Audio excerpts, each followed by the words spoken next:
এটা সর্বস্তরের মানুষ যেন অংশগ্রহণ করে। এর জন্যই আমাদের আজকের এই মিছিল।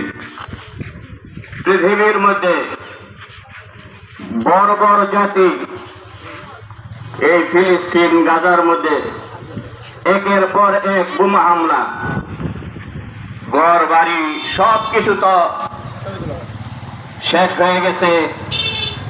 বিভিন্ন খবরের মাধ্যমে আমরা জানতে পারি এবং আমরা এটা দেখছিও যে বোমার আঘাতে মানুষ আকাশের দিকে, মানুষের দেহ খণ্ড বিখণ্ড হয়ে এই আকাশে মানুষের দেহ উঠতেছে। রক্ত পিপাসু ইসরায়েল তাকে মদত দিতেছে বর্তমান আমেরিকার সরকার ট্রাম্প। এই দিকটা আমাদের প্রতিবেশী রাষ্ট্র ভারত ওয়াকফ আইন নতুন করে আইন পাশ করে মুসলিম ধর্মীয় প্রতিষ্ঠান সমূহ তারা নিজের আয়ত্তে নিয়ে এই সমস্ত জিনিস বন্ধ করার পায়তারা করতেছে।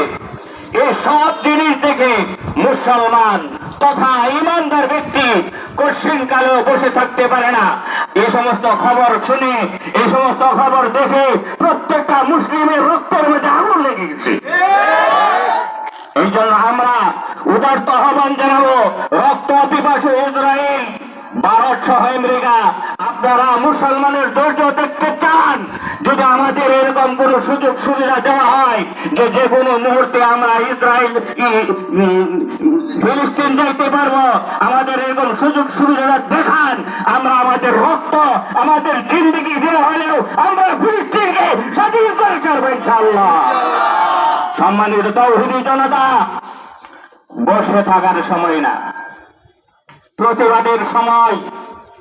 প্রতিবাদের সময় আমার যেরকম জান প্রাণ, আমার বিবি বাচ্চার মহব্বত, এই গত রমজান মাসে দেখতে পাইলাম তারা খাদ্যের অভাবে, এই ইসরায়েলের অত্যাচারের কারণে এদের খাদ্য নাই, ভাত নাই, কোনো কিছু নাই, ইফতারি নাই, ঘাস দিয়ে তারা ইফতারি করেছে। পানির অভাব, পানি খাইতে পারে নাই, তাদের পানির অভাব। আমরা খুব আরাম আসে আছি। তাদের জন্য ঐক্যবদ্ধভাবে প্রতিবাদ করা যে এই দুনিয়ার রক্ত পিপাসু এই জালেম, এই বর্বর জাতি, তোমরা ঠিক হয়ে যাও, মুসলমানের রক্তের মধ্যে আগুন লাগে না। যদি আগুন লাগাও পৃথিবীর থেকে তোমাদেরকে ইনশাআল্লাহ মুছে দেব। সম্মানিত উপস্থিতি, সেই হিসাবে আজকে আমাদের প্রতিবাদ, আমরা আমাদের প্রতিবাদ করেই যাব। আমরা ইমানের বদলায় জান্নাতকে কিনতে চাই। আমরা মৃত্যুকে ভয় করি না, মুসলমান ভয় করে না। এই গাজার মানুষ একের পর এক মরতেছে, বোমা হামলায় মারতেছে এবং শেষ করেছে সব। তারপরেও তারা তাদের ইমানকে নষ্ট করে নাই। তারা জানে যে আজকে আমরা দিনের পক্ষ থেকে যদি মারা যাই, শহীদ হয়ে আল্লাহর দরবারে আমরা হাজিরা দিব।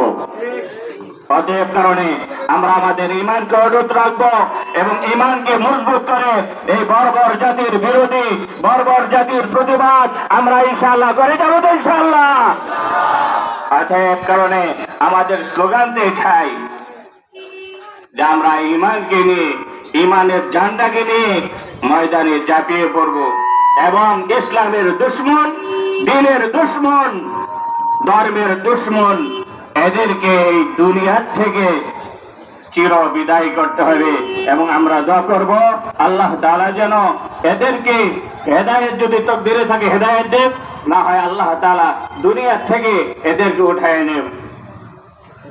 আখিরু দাওয়ানা আলহামদুলিল্লাহি রাব্বিল আলামিন।